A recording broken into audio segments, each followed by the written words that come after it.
Hallelujah, praise the lord. ఈరోజు దేవుని వాక్యాన్ని ధ్యానించుకుందాం. ఫిలిప్పీయులకు రాసిన పత్రిక 4వ అధ్యాయము 4వ వచనము.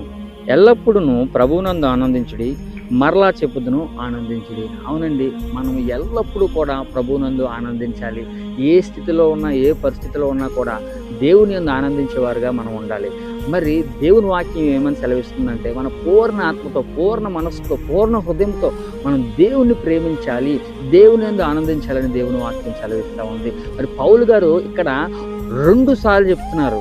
ఏమనంటే, ప్రభువునందు ఆనందించుడి, మరలా చెప్పుదును ఆనందించుడి.